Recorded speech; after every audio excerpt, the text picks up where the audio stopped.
Thank you for that very gracious introduction. I'm honored to be here. Thank you, Saran, for the invitation and all the presidents of the various Rotary clubs that are represented here. I'm honored to be here. And to all of you, thank you for taking your valuable time this evening to be here. And I hope that what I have to share adds value to you, and it also hopefully gives you some hope for Sri Lanka's future. Right now, we are all looking for hope, and we're also looking for ways to engage in a meaningful way to see transformation in Sri Lanka. And that's exactly the title that I'm using today, Transform Sri Lanka. It may sound impossible, it may sound improbable, it may sound wishful thinking to some, but many nations in worse situations than us have overcome, have climbed mountains of insurmountable odds and transformed nations. Why not us? Why not now? More often than not, we always, in many of these countries, and I've been studying about these countries, how have nations transformed?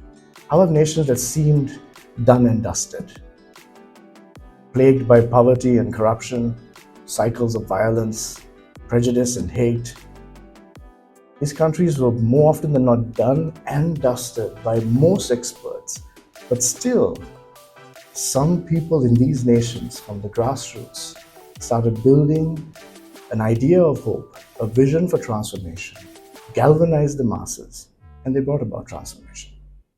I hate to bring a small plug-in for my book, but The Phoenix Generation is a collection of my research about this from countries around the world that have seen transformation.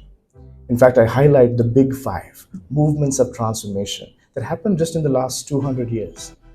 From India to the US, looking at South Africa, looking at England from the time of slavery to the abolishment, looking at the suffragette movement where women finally received the franchise to vote, not thousands of years ago, just 100 years ago, and how they went to overcome insurmountable odds.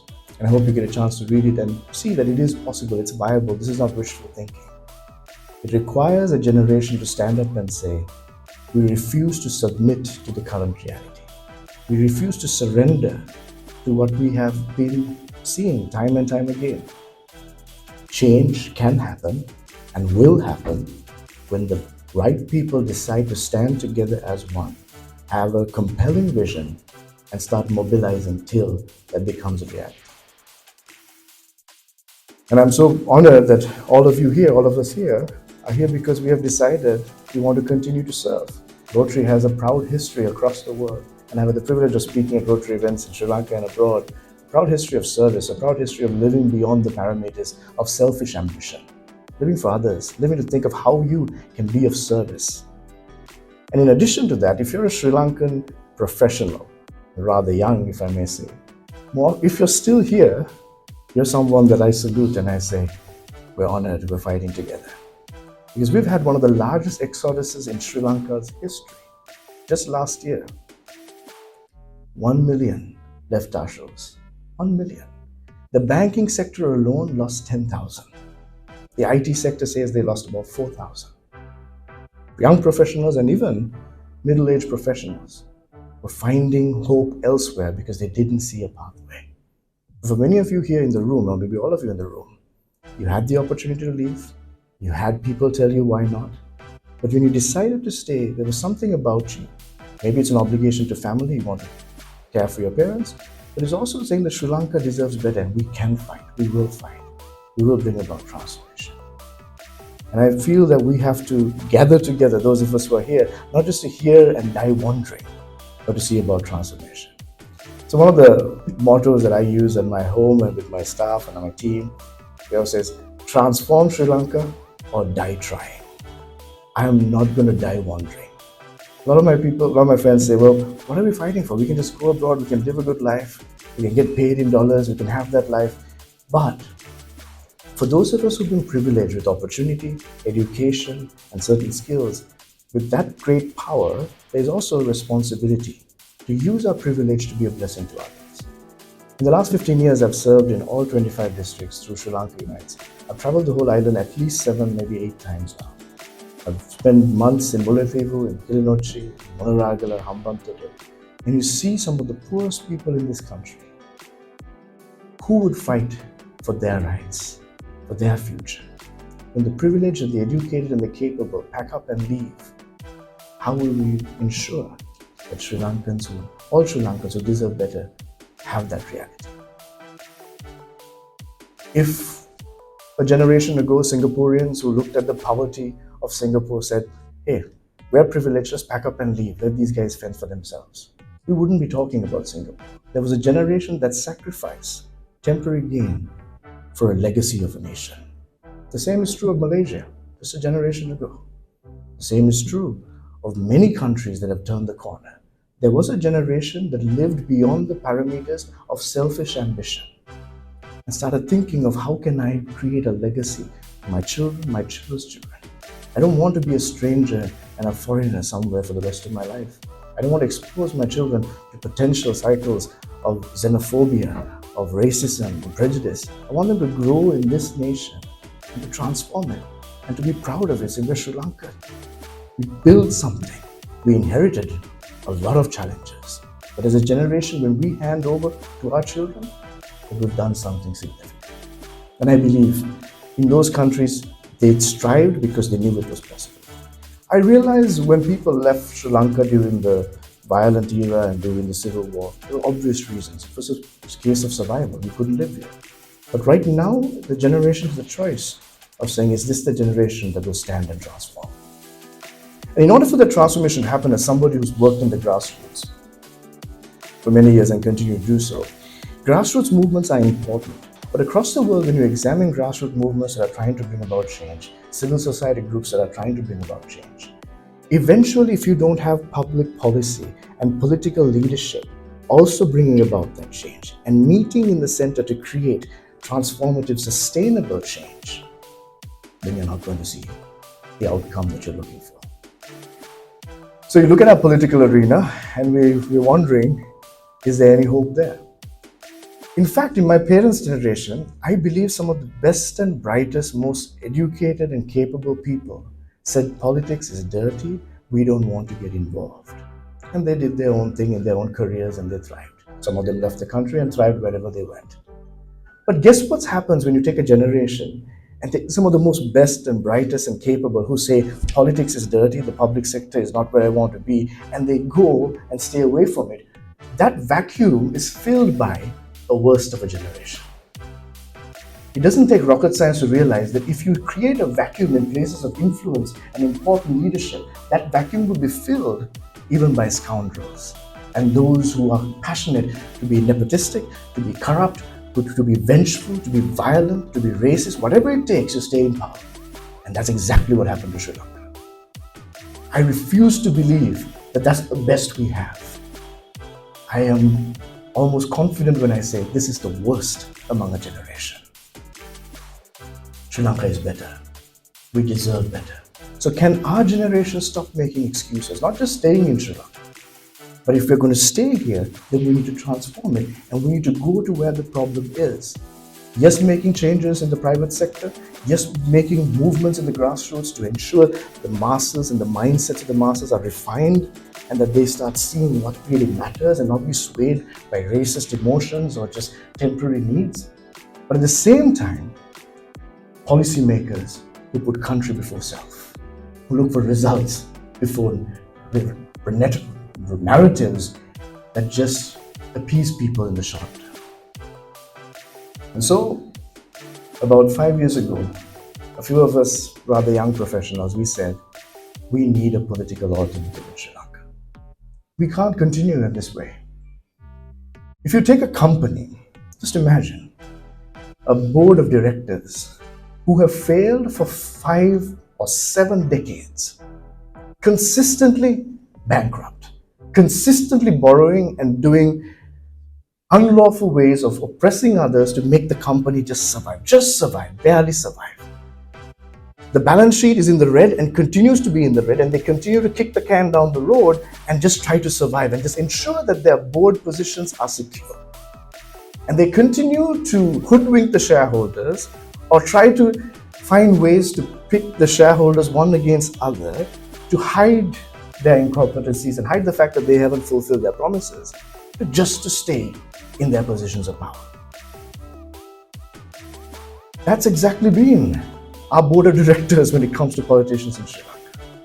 Not just 1 year of failure, one cycle of failure. We're talking 7.5 decades of consistent failure, but still in power. From the highest officers, the average politician in Sri Lanka has been around for 3 decades. From the very top, almost 4.5 decades. To every leader in every political party has been around for 3 decades. Not a single party is an exception. If you're in the same job for 3 decades and you haven't delivered results, either you're not good at it, or you're not competent, or you don't deserve another chance. If you've been there for 3 decades, every party leader in this country has been around for at least 3 decades. Now, if you are in a company for 3 decades and you haven't delivered results, if you haven't even got to power, first of all, maybe you're not good enough to sway the people. Number two, if you have had power at some point and you failed consistently, why would we continue to give you more opportunities? If this was the private sector, most of you work in the private sector, will that be tolerated? Those directors will go off in 1 quarter. And to make matters worse, not only are they not delivering, but there is blatant corruption, blatant mismanagement, blatant issues of violating human rights.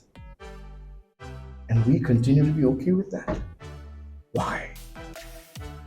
Common answer here is the known devil is better than the unknown angel. Well, then you are destined for a life in hell with the known devil. That's what we've given ourselves. If you know the devil is failing, why are you continuing to invest there? Why are you continuing to hope against hope that they might change things? And so finally we said, we have to start being the change. There are too many young professionals and capable Sri Lankans. And for me, the turning point was when I traveled the country. I saw the talent of young leaders in Hambantota, in Muletudu, in Monaragala and places like this. There's talent. Innovative leaders, passionate about this country, have the capacity to put country before self, have the ability to be transparent and accountable, have the ability to think of innovative ways to engage. We have the talent. Whatever generations we lost to brain drain, we have replaced it with generations here who are ready to serve if we give them the platform. So why don't we go and start mining for talent across the country, creating a platform for them to run and expose the bankruptcy and the incompetence and the corruption of the establishment. It can be done.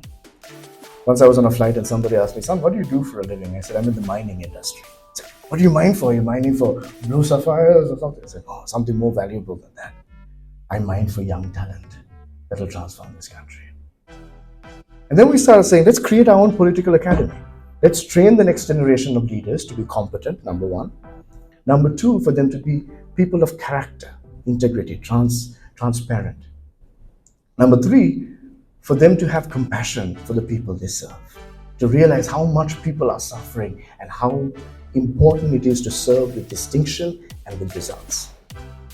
And finally, leaders with a clarity of vision of this is where Sri Lanka should be.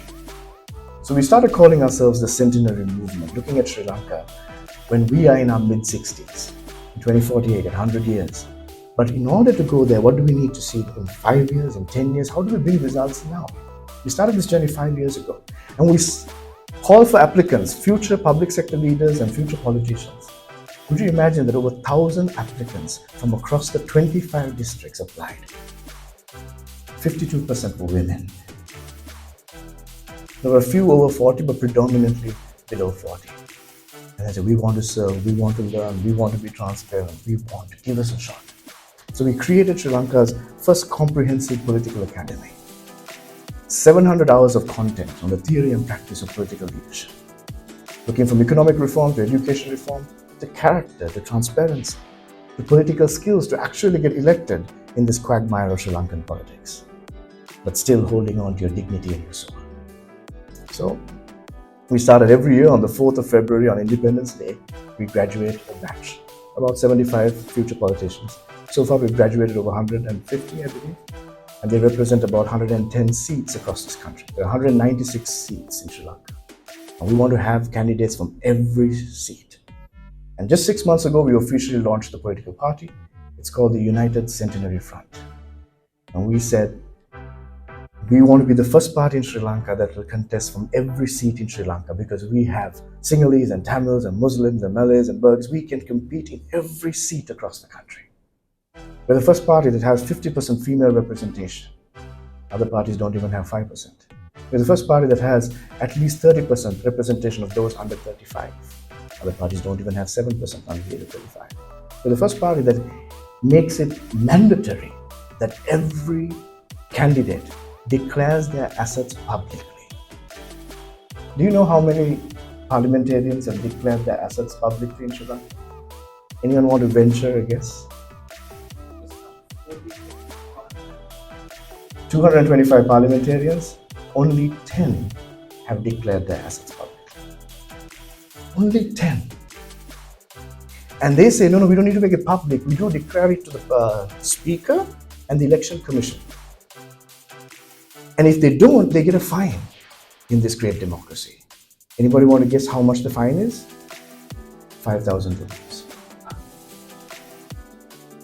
And many parliamentarians who do declare their assets, we talked to them, they said they just leave a blank envelope. It's just a formality. No one's even looking into it. And if you're truly declaring assets, it's you, your spouse, your family, your business colleagues, to ensure that there is no conflict of interest, ensure that you're transparent, and every year you need to declare it to ensure that you're not making money in a place of power and abusing your position of power. Only 10. Our party makes it mandatory that everybody declares their assets publicly every year. And we're the only party in Sri Lanka that we decided we are going to make our campaign finance public. You need to know where we get our money and how we're spending it. None of these parties are willing to share. Where do you get your money and how are you spending it? Don't tell me your members are giving you all this money to be able to having these fancy events. Just to have an event like this, just imagine how much money you have to spend. These massive video walls, huge stages, paying for people to come in busloads, feeding them, maybe a bottle of arak on the side. Who can afford this in this economy? Businesses, magnificent businesses are shutting down in this country, but none of the parties have suffered 1 ounce. Their assets are still strong. Where do they get these assets? Who's funding them? Is it a foreign conspiracy? Is it drug money? Is it laundered money? Is it stolen money? Your guess is good as mine, because they don't declare it. But we want that change to happen, and we need to put the pressure. Now, as a civil society person, as an activist, you say that, they won't take notice of it. But if you're running for power against them and you say, we are doing, in fact, 2 weeks from now, we're having a press conference. All the young emerging political parties are saying, hey, we are declaring our assets publicly. Why don't you? We want our campaign finance to be public. Why not you? And then we're going to show, just in the last week, let's look at this party, how much you have spent, our assumption of how much you spent. You had a massive event in this district, you fed this many people here, where do you get this money? We need to expose the corruption, otherwise they will continue to ransack this nation. We can and we should. If not, it's better to pack up and leave. If we're staying here, we need to change it. And every Sri Lankan citizen can't say, I don't want to get involved. We have to be involved now. Everything is at stake. The famous scientist Albert Einstein once said, the definition of insanity is doing the same thing over and over again, expecting a different outcome. If that's the case, Sri Lanka is insane. We have done the same thing over and over again. One of our prime ministers has been prime minister 6 times.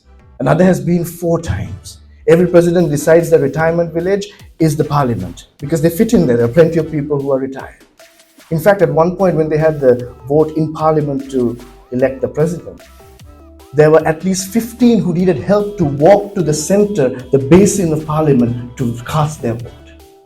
I'm not trying to be ageist here, but they've been around for so long. Most are finding themselves falling asleep rather than thinking of new visions for the nation. Are you going to allow that to happen? We have to change that. And it's not just about having narratives here in Colombo in a nice air-conditioned room. It's about going to the grassroots, and we've been doing it for the last 5 years. So we launched 6 months ago as an official party at the Sugadas Indoor Stadium. About 3,000 of our party members from across the country, they came in to launch the party. And since then, we've experienced the wrath of the establishment. All of a sudden, now people are called into the CID. All of a sudden, we have been called to getting questions from jobs. Some people working in the non-profit sector, let me say, oh, you're being political. All of a sudden, we can feel the pressure. And realize, wow, they don't want us anywhere here. So the last 6 months, we've been realizing this is obviously no joke. If you're entering that territory, there will be pushback. So we're preparing ourselves with the legal arms, with our capacity online. We didn't want to even push the media hard. Push. Some people are like, we haven't heard of your party. Well, every time people hear of it, we get hammered more. So we want to make sure that we're prepared to get hammered and then go in. And starting at the end of this month, you'll start seeing more of our content and advertisements and all that, because next year's election year and we're going to contest. So let me tell you what the whole goal of transformation is. When you look at transformation, first of all, there are 3 sectors in Sri Lanka, or 3 key pillars that need to change, maybe 4. I'll look at time and make sure I fit in.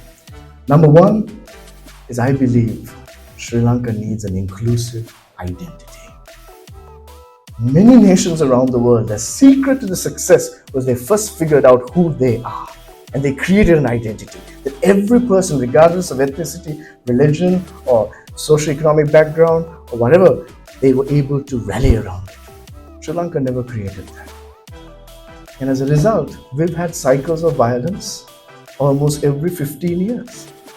And who leads these cycles of violence? The politicians. Because when you don't have results to show, when you make grand promises and you haven't delivered SWOT, then what you have to do is now create fear of one community to the other.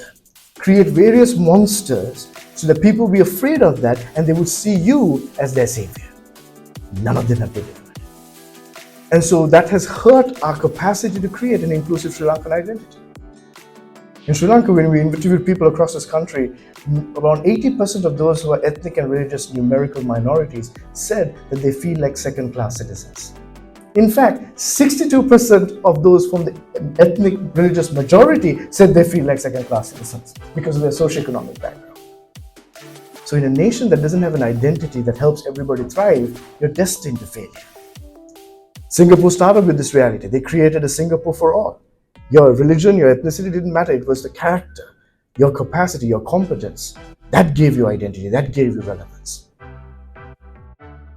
In the United States, in India, with all its challenges, they rally around the flag and they feel equal. Yes, it's not complete, it's not perfect, but they're striving to that.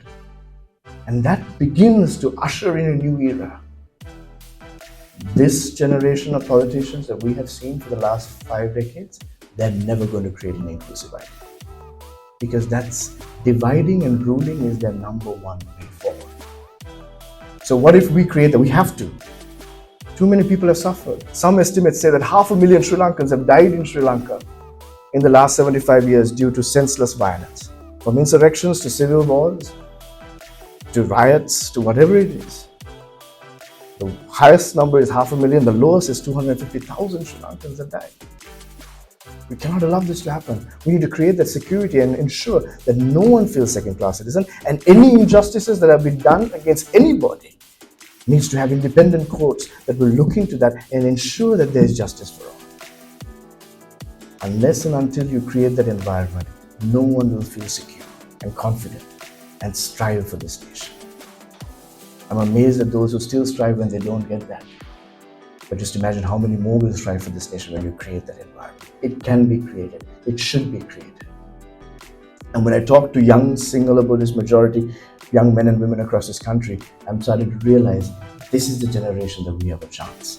But if we let them get influenced by these racist politicians, they will be as racist as before, maybe worse. But here's a tipping point. We have the ability to change that.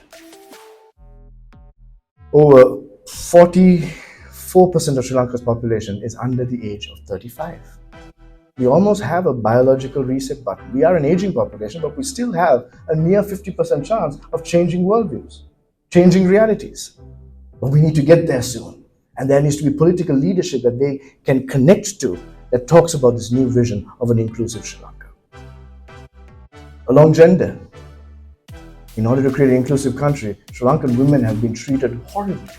A recent stat from social services a social services non-profit, said that 60% of Sri Lankan women experience domestic violence while they're pregnant. Now, a pregnant mother is the most protected type of woman in Sri Lanka. But if 60% of them experience domestic violence, just imagine the rest of the women in this country. Harassment in buses, harassment in public spaces. The glass ceiling is very real in many situations in Sri Lanka. We saw it in Parliament, just today in Parliament. The most rude comments were made against a female parliamentarian. And the harassment just continues. So how are we going to see, with 50% of our population not being given the full capacity to thrive, how will we see transformation in this country? So that's the first frontier for change, identity. Second, in my book, is economy. We have to transform the economy. You know how bad we're a bankrupt nation. We're in debt, $90 billion in debt. 50 billion external and now 45 billion internal. No plan to pay the debt. Many plans to continue to borrow and beg for more debt. No new industries, no new strategies. We're not even paying debt for the last year. And then the so-called stability. It's not stability, they're just cursing the next generation. We're saying we're going to pay for all of what we've done a little later with more interest. You take it. We'll just hang on here for a little longer until we die. That's the plan. So the only way to get out of debt is to make sure that you have a thriving economy. So how do we create a thriving economy in Sri Lanka? If you look at India, the Mumbai University just released a research that said that 600 million Indians just crossed over to middle income status. 600 million Indians. That means they have the capacity to spend $3 to $18 more per day. That's a market. Not just in India. The world's largest middle class is going to be in Asia, in our own backyard. From India to China to Malaysia to Indonesia, the middle class is growing, and that's our market. Why are we not creating new industries? When I went to school, I learned about Sri Lanka's main industries. Any guesses? Tea, coconut, rubber, and apparel. My son is learning the same thing multiple decades later. And even those industries are heading in the wrong direction. When are we coming up with new industries? When are we working? And there is so many possibilities. And we've been identifying new industries of how they can be created. Not government-created industries, but government paving the way for these industries to thrive in ease of entrance of businesses and investors to come into this country. I've talked to many investors across Sri Lankans abroad and other countries saying, Sri Lanka is impossible to invest. The corruption, the bureaucracy. If you want to do a small business here, you could have a heart attack before you even come to 50 years of age, just trying to get over the red tape. But what if you pave the way for new industries to compete? And not just that, we have a system, we have an operation called Operation Reverse Brain Drain. 3 million Sri Lankans living abroad, now maybe 3.5 million. Sri Lanka's GDP last year was $65 billion. Right? But the Sri Lankans abroad have contributed to their GDP last year over $120 billion. That's a game changer. But you might assume, well, they are sending a lot of money back home. Let's say the $120 to $150 billion they contributed to their new country, whether it's Canada, UK, India, wherever. Guess how much they sent back home? 3 billion. Is it because that they don't want to? Is it because they hate Sri Lanka? Is it because they don't trust the establishment? They don't trust the economy to be stable. They don't want to invest. Total foreign currency coming in from Sri Lankans was 7 billion, but 3 billion is from middle and low skilled labor from the Middle East because their families are here and they're sending more money. So they are sending 3 billion. The people who are really capable collectively are only sending 3 billion. But if you change the landscape, that money is coming in. Investments coming in. I was on a national tour across the US, meeting the Sri Lankan community, was establishing chapters for our party in Los Angeles, in New York, in New Jersey, San Francisco, and so on. Just in my trip of 3 weeks, I heard of Sri Lankans who said, son, I almost collective of $300 million of investments. And they said it went south. It didn't work. In pharmaceuticals, in the apparel industry, in various tourism, It went south because of political interference, because of bribery, corruption. They say, I just took my money back or I lost my money. I tried and I really wanted to. But if there is an honest structure, we will. We don't want to see it. And if it's not a racist country and divided country, more people, this is my country, I want to come. You create that environment. Same is true of tourism. We talk about, Lonely Planet 2019, Sri Lanka was the #1 tourist destination. 2018, National Geographic, #1 tourist destination. Beautiful. You'd assume we're doing really well. But in our best year in all of our history, $5 billion of revenue from tourism. That's a joke. $5 billion. Do you know Singapore, a country that doesn't have a waterfall, a forest, any wildlife, I don't know, any significant history of thousands of years, nothing. $20 billion a year on tourism. Sri Lanka meandering along at maybe $1 or $2 billion a year. Thailand, that seems to have everything we have, $60 billion a year on tourism. And these guys are trying to figure out how to get the website right, or how to go and take a delegation of ministers and their friends to get drunk in nightclubs across the world to promote tourism. One of our ministers was found drunk and fallen on the ground in a European country. That article didn't come, but when somebody shared it, here's your minister. That's the reality. Or here's a prominent parliamentarian. That's the reality. So how are they going to come up with a game plan? We can transform this economy with tourism. Value addition. Checking time again. How many of you know that Sri Lankan cinnamon, Ceylon cinnamon, is one of the best in the world? In fact, Coca-Cola, they only have 14 ingredients, and one of the ingredients is Ceylon cinnamon. $1 billion industry. We just sell the cinnamon. No value addition, no plan. In fact, now scientists are finding out that cinnamon could be an alternative to insulin for diabetes patients. Just imagine that we have science laboratories here taking our very own Ceylon cinnamon, doing the research to work towards this cure for diabetes from our own country. Now we do have some scientists who are doing it by themselves. Is the government helping them? No. But they're trying to find value addition to the beautiful resources we have in this country. It can be done. I'm not saying it's overnight, but we have. I'm not going to go into so many other natural resources. If you have the right people in right positions of power. And in fact, now we're blessed with people with know-how of Sri Lankans across the world. If you pave the way for them to come without government interference, for them to have some regulation, but let them run the show, we're paving the way for great transformation. We have a vision for Sri Lanka, taking Sri Lanka's $65 billion economy and transforming it to $150 billion economy in 10 years. It has been done. Chennai state economy was $88 billion just 10 years ago. Any guesses where they are today, Chennai? $300 billion economy. In 10 years, from 88 to 300 billion. It's not rocket science. And Sri Lanka is a much smaller context. And we have so many pieces that are not even playing the game yet because we have these cancers running around in parliament and in cabinet. We have to go through surgery and chemo, and the place for that is the elections. We have to. If not, we're just paving the way for our own demise. So in conclusion, I also want to talk about education and law and order and transparency, but with time I'm going to conclude. What I would want to say is, like I said before, there comes a generation that needs to make a choice. And I believe that generation is now. We have to. And we've been amazed when you look at our executive committee, our advisory council, we have people from Harvard, from Cambridge, from London School of Economics, from every university in Sri Lanka, capable people who never thought we wanted to be involved in politics. But we realized if you don't come into places of influence, you would have scoundrels run the show. We need to counter it. When will we realize that? Yes, there will be pushback. They're not going to be like, oh, please take it. Because the danger is, it's not just giving it and walking it away. When somebody opens their closets and all the skeletons fall out, there are consequences to that. And it's not like these guys are people of repute that can go abroad and live.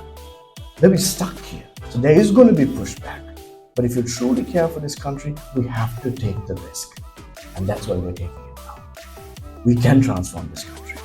We can pay off our debt. We can build an economy that's worthy of our potential. When we received independence, Sri Lanka was set to thrive. We were the second strongest economy in Asia. We were the first democracy in Asia. Today we are borrowing from Bangladesh. Today over 56,000 children are severely malnourished in Sri Lanka and 2.9 million children are food insecure. These were numbers that belonged to countries that were far more plagued than us. Now it's our reality. And the only pride that we had with our cricket team, even that's down the gutter. We used to go toe to toe with Australia or India. We used to be potential champions of a World Cup. Now we are fighting to not be the last place.